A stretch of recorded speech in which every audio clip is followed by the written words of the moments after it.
Now let's solve a problem from the lines using the concepts that we have learned in the previous class. Okay, so as an initial step, I recommend that all of you make a note of important observation that we have obtained in from the previous class, and keep a note of that in a sheet of paper so that you can cross-refer it while you solving the problem. So ഒന്നാമത് പഠിച്ച കാര്യം തൊട്ട് ഒന്ന് brief ചെയ്തതിന് ശേഷം ഞാൻ പ്രോബ്ലത്തിലേക്ക് കിടക്കാം. Basic ആയിട്ടുള്ള കാര്യങ്ങൾ മാത്രം. That means the first thing, inclination with respect to HP, above HP, behind HP, sorry, inclination with respect to HP, above HP, below HP, ഇതെല്ലാം നമുക്ക് ഫ്രണ്ട് വ്യൂയിലാണ് കാണാൻ പറ്റുന്നത്. All these things is visible in the front view, so they are supposed to be drawn on the front view. അപ്പം കാണുന്നത് അവിടെയാണ്. അതുപോലെ inclination with respect to VP, in front of VP, behind VP, ഇതെല്ലാം നമ്മൾ കാണുന്നത് top വ്യൂയിലാണ്. So അത് place ചെയ്യേണ്ടത് ടോപ്പ് വ്യൂയിലാണ്. റൈറ്റ്, ടോപ്പ് വ്യൂ ഒബ്റ്റെയിൻ ചെയ്യുന്ന HP യിലാണ്, ഫ്രണ്ട് വ്യൂ ഒബ്റ്റെയിൻ ചെയ്യുന്നത് VP യിലാണ്. ഓക്കെ, സോ നിങ്ങൾ അങ്ങനെ റിലേറ്റ് ചെയ്യാവൂ. ക്വസ്റ്റ്യനിൽ HP എന്ന് കണ്ടു കഴിഞ്ഞാൽ അതിനർത്ഥം HP യിൽ വരയ്ക്കണമെന്നല്ല. Don't equate like that. Okay, so if in the question sometimes while solving the question I will repeat that. I think that will be a better methodology. Okay, അത് ഒരു ഇമ്പോർട്ടൻ്റ് ആയിട്ടുള്ള point ആയിരുന്നു. രണ്ട് line rotation ആണ് നമ്മൾ follow ചെയ്യുന്നത്. For that what we will do, we will give the inclinations one by one, right, and we will plot the given points a dash or a ലോക്കസുകൾ find ചെയ്യുക എന്നുള്ളതായിരുന്നു നമ്മളുടെ main aim. After finding the locus, we know how to get the apparent length from true length or the true length from the apparent length. അപ്പോൾ true apparent length ഉം true length ഒക്കെ കണ്ടുപിടിക്കുക, അതൊക്കെ എങ്ങനെയാണ് എന്നുള്ളതൊക്കെ നമ്മൾ ഓൾറെഡി പഠിച്ചു കഴിഞ്ഞു. റൈറ്റ്, സോ ഒരു കൃത്യമായ ഒരു പ്രൊസീജിയർ എന്ന് പറയാണ്ട് നമുക്കില്ല എങ്കിൽ പോലും വി ആർ യൂസിങ് ദി ഒരു പസിൽ സോൾവ് ചെയ്യുന്ന പോലെ വേണം നമ്മൾ ലൈൻസ് സോൾവ് ചെയ്യാൻ. എങ്ങനെ? Using the given data we should find the correlation between the other one. അപ്പോൾ അപ്പറന്റ് ലെങ്ത് നമുക്കുണ്ടെങ്കിൽ ആ ഫിഗറിൽ നിന്നും എങ്ങനെ നമുക്ക് അപ്പറന്റ് ലെങ്തിൽ നിന്ന് ട്രൂ ലെങ്തിലേക്ക് എത്താൻ പറ്റും, എന്താണ് റിലേഷൻ, ഇങ്ങനെയുള്ള കാര്യങ്ങളാണ് നമ്മൾ കൂടുതലായിട്ടും ഫോക്കസ് ചെയ്യേണ്ടത്. Okay, now let's solve a question. So this is the question. A line AB 75 mm long and it is 30 degree and 40 degree inclined to HP and VP respectively. End A is 12 mm above HP, 10 mm in front of VP. Draw the projections. Line is in the first quadrant. Okay, so the first thing, the first suggestion I have to make is read the question clearly. നന്നായിട്ട് വായിക്കുക. പൊതുവിൽ എല്ലാവർക്കും വളരെ ബുദ്ധിമുട്ടുള്ള കാര്യമാണ്. Don't do that. You just read the question again and again and again. Okay, if for example if in the examination if you get a very difficult question, don't worry. Okay, you read it again and again. Whenever you read it again and again, make sure that you reduce the speed in which you read. Then only you will be able to understand the question clearly. Okay, and എന്ത് ചെയ്യാൻ നിങ്ങൾ ഇങ്ങനെ വായിച്ചതിന് ശേഷം ഓരോ പ്രാവശ്യം വായിക്കുമ്പോൾ U apply the fundamental things that we have learned. അതെങ്ങനെയാണെന്ന് ഞാൻ കാണിച്ചു തരാം. So let's say the line AB is 75 mm long. Means what? This is the true length. What is given is the true length. Right? Right. Now it is inclined at 30 degree to HP. Like 30 degree to HP എന്ന് അർത്ഥം എന്താണ്? That is visible in the front view. That means this 30 degree is supposed to be drawn in the front view. 40 degree to VP, this is supposed to be drawn in the top view because this 40 is visible only in the top view. Right?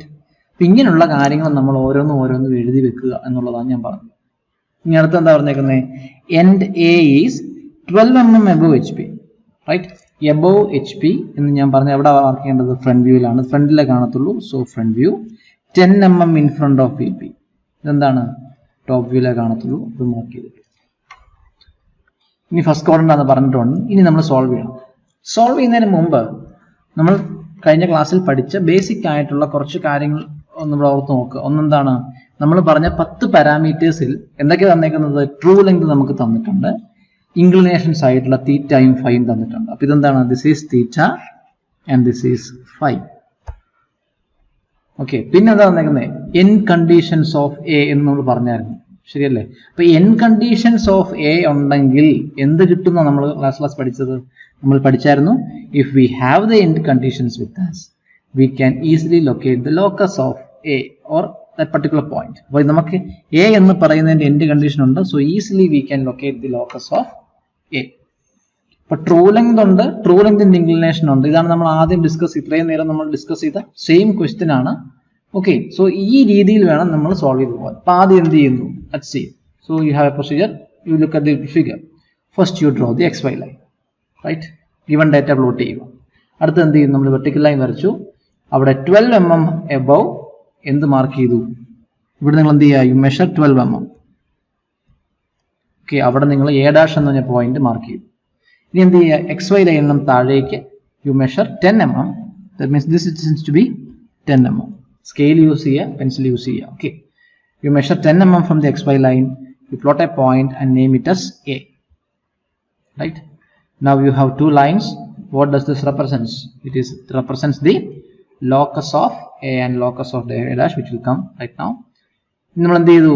നമ്മൾ ആദ്യം പറഞ്ഞ പോലെ തന്നെ true length ഉണ്ട്, അതിന്റെ inclination ഉണ്ട്. So true length ആയിട്ട് എത്ര ചെയ്ത്? True length is equal to 75 mm ആണ്. 75 mm at an angle of theta is equal to 30 ഡിഗ്രിയിൽ നമ്മൾ പ്ലോട്ട് ചെയ്തു. അപ്പോൾ കിട്ടിയ പോയിന്റിന്റെ പേരെന്താണ്? P dash, right? അതുപോലെ വീണ്ടും എന്ത് ചെയ്തു? നമുക്ക് ഫൈ ഉണ്ട്. സോ നമ്മൾ ഇതേ 75 degree is equal to 75 mm at an angle of how much? Phi is equal to 40 degree നമ്മൾ പ്ലോട്ട് ചെയ്തു. അപ്പോൾ കിട്ടിയ പോയിന്റ് പേരെന്താണ്?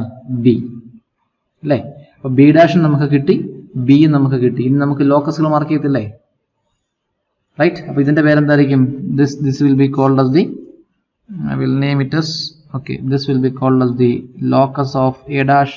This is named as locus of A, this is locus of B, and finally this is locus of B dash. Now see, before we start, what we have right now, we have the true length with us.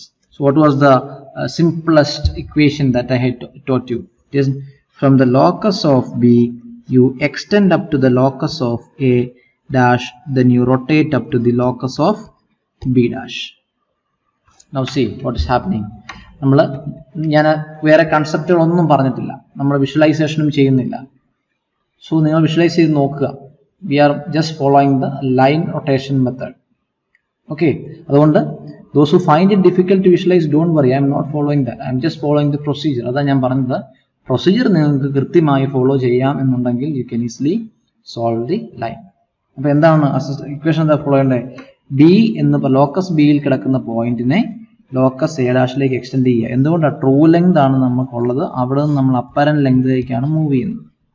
Okay, ഇതല്ല front view, നമ്മുടെ ഇതാണ് front view, length of the front view. നമ്മൾ rotate ചെയ്തു, ആ point പേരെന്താണ്? B1 dash. അതായിരിക്കും നമ്മളുടെ front view, right? So ഈ true length is equal to 75 mm നമ്മൾ ഫ്രണ്ടിൽ നിന്ന് നോക്കിക്കഴിയുമ്പോൾ കാണുന്നത് എത്രയായിട്ടാണ്? ഈ ലെങ്ത് ആണ്, length of the front view. അത് പക്ഷെ കിടക്കേണ്ട എവിടെയാണ്? ലോക്കസ് ഓഫ് ബി ഡാഷിലാണ്. അവിടെ കിട്ടി. അടുത്ത് എന്ത് ചെയ്യണം? ലോക്കസ് ഓഫ് ബി ഡാഷിൽ കിടക്കുന്ന പോയിന്റിനെ extend up to the locus of A, rotate up to the locus of B. നോക്കി ചെയ്യുന്നുണ്ടോ?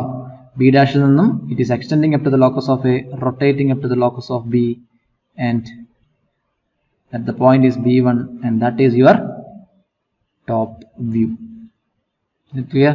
So immediately after getting this, you can measure, you can mark the value of alpha here, you can mark the value of beta here.